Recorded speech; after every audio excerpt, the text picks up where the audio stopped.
Thank you, thank you, thank you.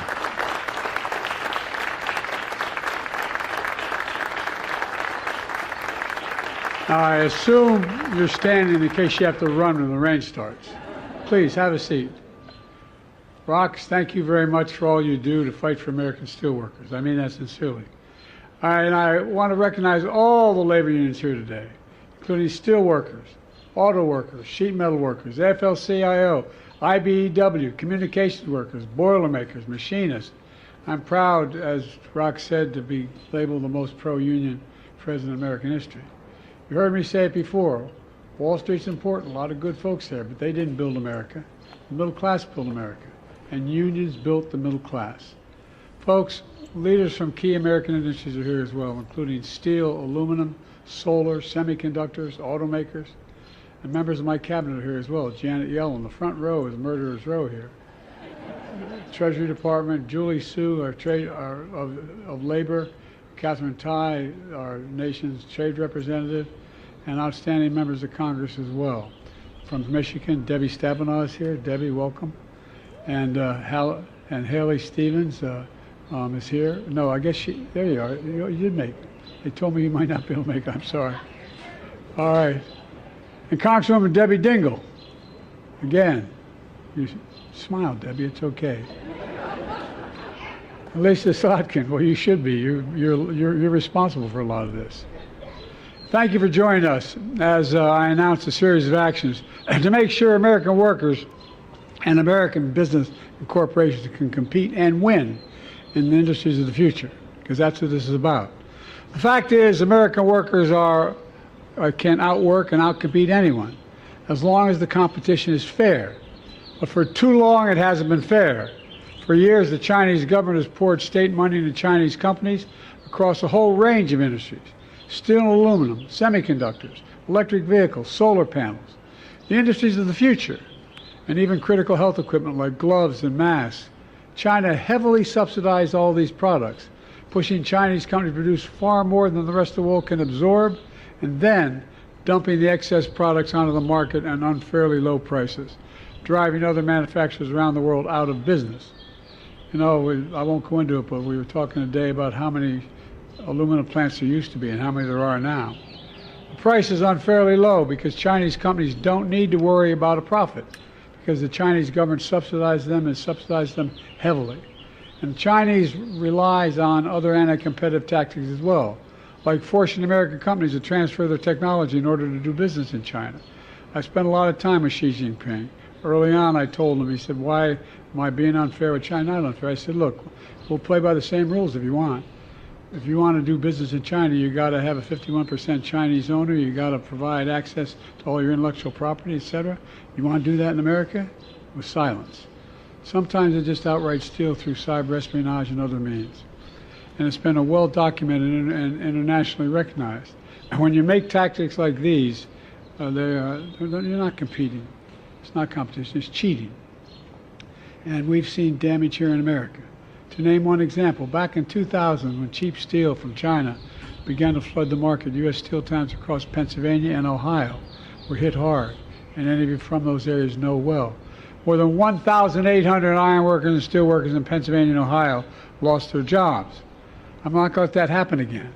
That's why today I'm announcing new tariffs in key sectors of the economy that are going to ensure that our workers are not held back by unfair trade practices. They include the thing I'm announcing today: 25% tariff on Chinese steel and aluminum products, and we'll counter China's overcapacity in these industries. And we're making major investments in clean American steel and aluminum. Clean American steel and aluminum. It's a big deal. Clean because of the way we manufacture it here. It emits half as much carbon as steel made in China.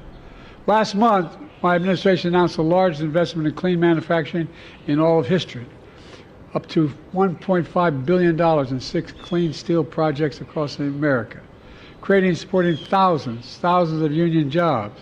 Next, a 100% tariff on electric vehicles made in China. People say, wow.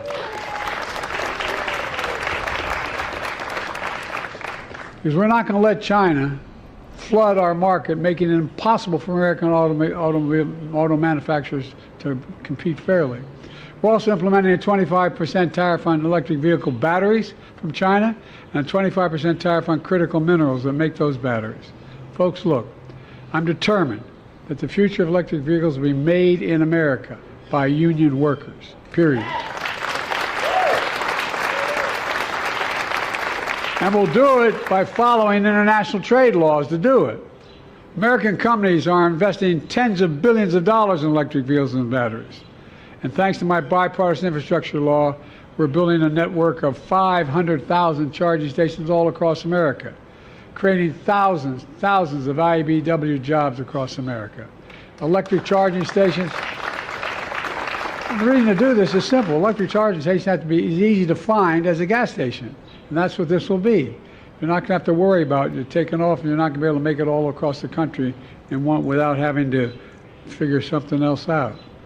Our partners around the world are making similar investments. They also want supply chain for electric vehicles that isn't dominated by unfair trade practices from China. America can continue to buy, Americans, I want to make this clear, notwithstanding what the other guy's saying, can buy any kind of car they want, whether it's gas, electric, or hybrid. But we're never going to allow China to unfairly control the market for these cars, period. Next, we're going to raise tariffs on Chinese solar panels from 25 to 50%. Here again, because the Chinese government is subsidizing excess capacity, they're flooding the market. They're driving manufacturing companies out of business in Europe. But we won't let that happen here in America. We're putting a 50% tariff on semiconductors made in China. These are those tiny computer, all of you know this, but for the public, those little tiny computer chips, smaller than the fingertip, that power everyday lives. Everything from smartphones, to automobiles, to dishwashers, satellites. Look, America invented these chips, but over time we stopped making them. We invested overseas. Now, thanks to my CHIPS and Science Act, one of the most significant investments ever in science and technology, we're bringing this vital industry back home where it started, in the United States of America. And finally, we're putting tariffs on health equipment like masks and gloves that nurses and doctors wear every single day. The pandemic taught us anything. We need to have a secure supply of essential supplies here at home. Folks, these key sectors, my administration is combining investments in America with tariffs that are strategic and targeted. It's a smart approach. Compare that to what the prior administration did. My predecessor promised to increase American exports and boost manufacturing, but he did neither. He failed. He signed a trade deal with China. They were supposed to buy $200 billion more in American goods. Instead, China imports from America barely budged. And now Trump and the MAGA Republicans want across-the-board tariffs on all imports from all countries if reelected. Well, that would drive up costs for families on an average of $1,500 per year each year. It simply doesn't get it. For years, I've heard many Republicans, even Democratic friends, say China's not on the rise. China is on the rise. America's falling behind. I've always believed they got it wrong.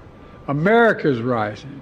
We have the best economy in the world, and since I've come to office, the GDP is up, our trade deficit with China is down to the lowest level in over a decade, and we're standing up against Chinese government unfair economic practices now. At the same time, we're standing up for peace and stability across the Taiwan Straits. I revitalized our partnerships with the Pacific allies and India, Australia, Japan, South Korea, the Philippines, Pacific Island nations. I've made sure the most advanced American technologies we develop or invent can't be used by the Chinese government to undermine our national security. Frankly, before it rains, for all this tough talk on China, it never occurred to my predecessor to do any of that. Bottom line, I want fair competition with China, not conflict, and we're in a stronger position to win that economic competition in the 21st century against China than anyone else, because we're investing in America again, in American workers. Let me close with this. I come from Scranton, a town like a lot of working class, middle class neighborhoods all across America. Like Racine, Wisconsin, which I visited last week.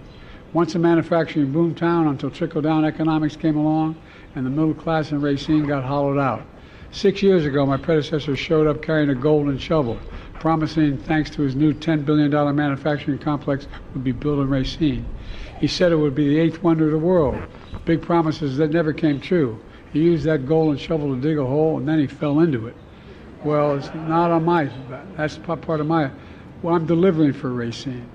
Delivering, thanks to the investment of my administration, Microsoft is investing billions to build a new data center in Racine, creating thousands of good-paying jobs. Because the view from Scranton and towns like it are a lot different than from Mar-a-Lago. It's a view where that money doesn't determine your worth. Everyone's entitled to be treated with dignity and respect, and everyone deserves a fair shot. We leave nobody behind. That's the America we're building together. That's why I've never been more optimistic about our future, and I'm really going fast because of the rain. That's why we have to remember who we are. We're the United States of America, and there's nothing beyond our capacity when we do it together. God bless you all, and better get out of the rain. Thank you very, very much.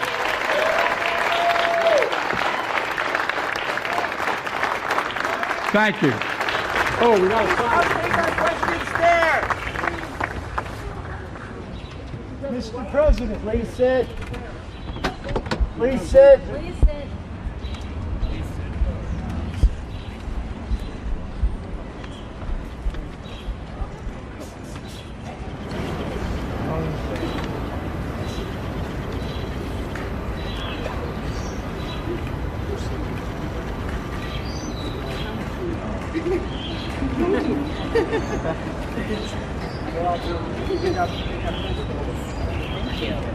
Thank you.